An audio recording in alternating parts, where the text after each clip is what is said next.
Chaque citoyen doit se sentir responsable du devenir de l'ensemble dont il est solidaire et répondre à sa propre conscience. Ai-je fait ce que je devais? Me suis-je forcé de faire mieux chaque jour? Félix Houphouët-Boigny.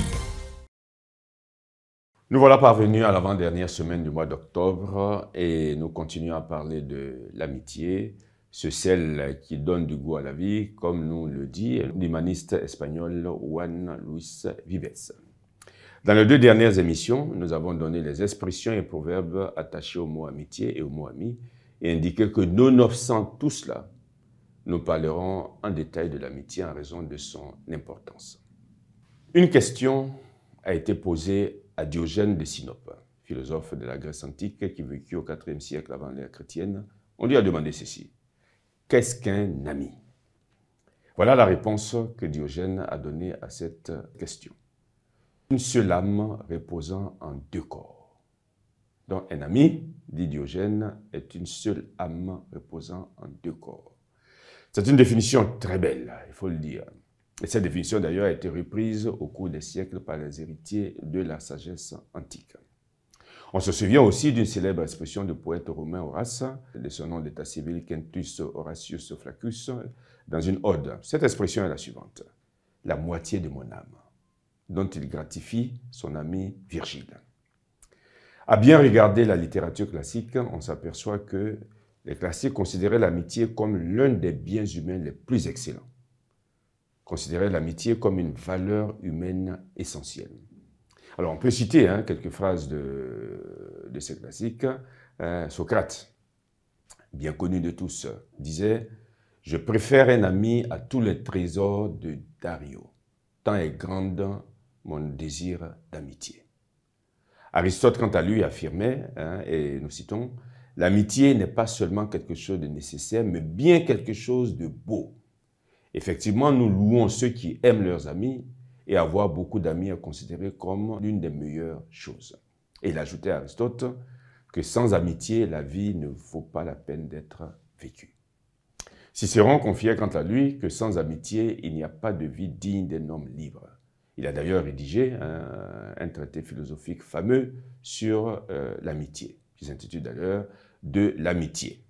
En l'an 44 avant l'ère chrétienne, à la demande insistante de son ami Atticus. Sénèque soutenait à juste propos que rien n'est capable de faire réjouir l'esprit comme l'amitié. Vous le voyez bien, tous ces auteurs classiques ont soigneusement fait la distinction, ont dit des choses belles sur l'amitié, mais il faut ajouter aussi que ces auteurs classiques ont fait la distinction entre l'amour et l'amitié. Distinction d'ailleurs jamais démentie de façon pertinente à ce jour. Qu'est-ce que nous disaient ces auteurs classiques? Que l'amour, sous forme de passion ou de sentiment, paraît fragile.